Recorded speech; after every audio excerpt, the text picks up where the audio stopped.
Donald in Oak Park, Illinois, listening to WCPT. Hey, Donald, what's up? Yes, Tom. How you doing? Good. You know, I'm thinking this is good news that about Tony Blair and George Bush, that they found these emails indicating that this war was planned and it had nothing to do with 9/11.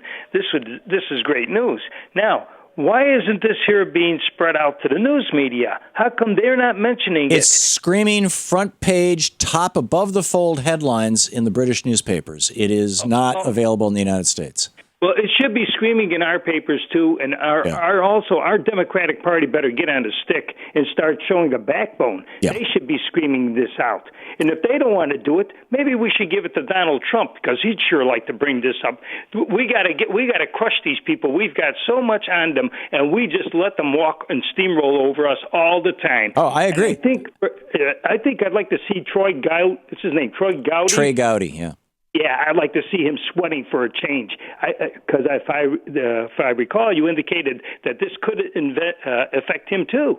Oh yeah, absolutely. And we'll see where this goes. Donald, thank you for the call. I mean, I have said this before. I'll say it again. And I think it's really important for people to keep saying. And again, if the tables were turned, everybody in America would have this memorized. They would all know this.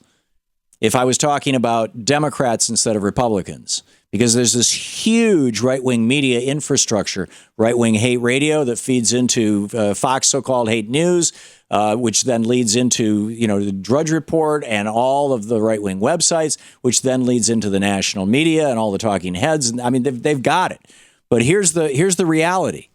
The last Republican who was legitimately elected as president of the United States by a majority of the people of this country without fraud was Dwight Eisenhower.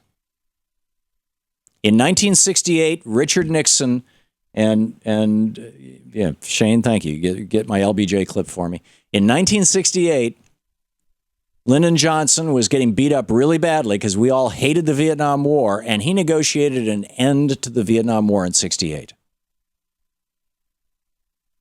And the Vietnamese had agreed to it, both North and South.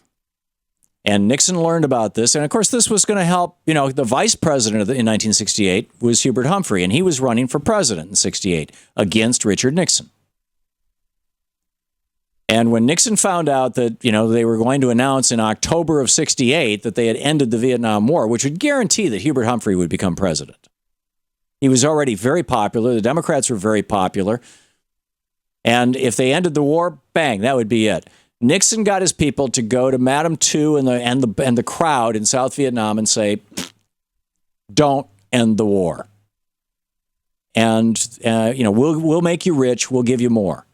And Lyndon Johnson was told about this by the CIA, and just 3 or 4 years ago, the Johnson Library finally decided that enough people were dead that they released the tape, which I'm going to play for you, where Richard Nixon calls up Everett Dirksen, the most senior Republican in the United States Senate, the guy the Everett Dirksen Senate office building is named after, called up Everett Dirksen and said, "This is treason, Everett, what he's doing. I know what's going on. The CIA told me. I'm reading their hand. I don't want it to get in the election. I don't want the American people to know. They would lose confidence in our electoral process." And, well, here's the clip. Here's the latest information we got. The agent says that they just talked to the boss in New Mexico, and that he says that you must hold out, just hold on until after the election.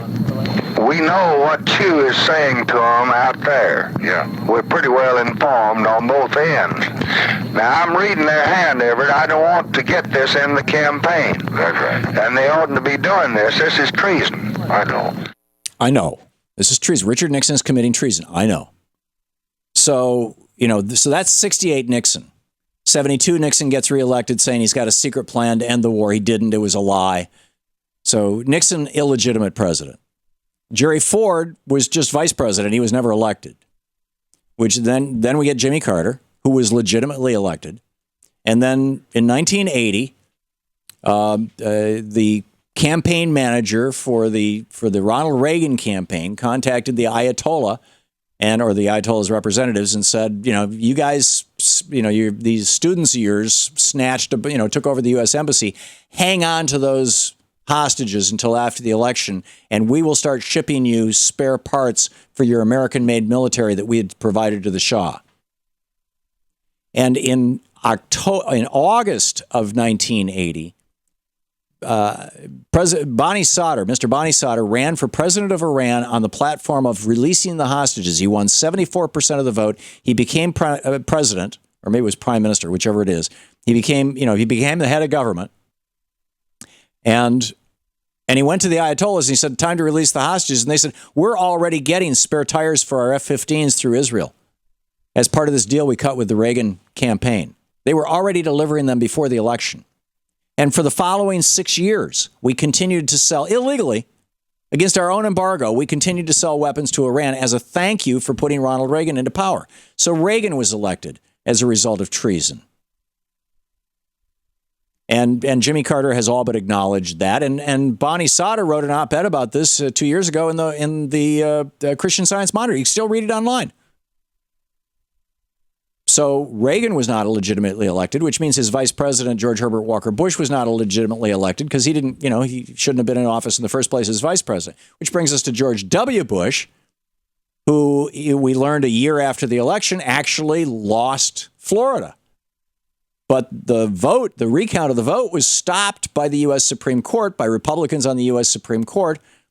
And the guy arguing the case before the Republicans on the U.S. Supreme Court was coached by the former clerk to Rehnquist, who was the Chief Justice at the time, a fellow by the name of John Roberts. John Roberts coached him. He knew exactly how to make this pitch to Rehnquist. Rehnquist took the bait, shut down the recount in Florida, even though the Florida Supreme Court had ordered it. There is no constitutional basis to stop a state from counting a vote, but John Roberts did it. John Roberts, the argument prevailed, and Roberts was rewarded by George W. Bush with Chief Justice of the U.S. Supreme Court. But not a single legitimate Republican president since Eisenhower. Similarly, the Democrats got, 5 million more votes in the last election for the House of Representatives than the Republicans did. But because they've gerrymandered districts, the Republicans control the House. It's a scam.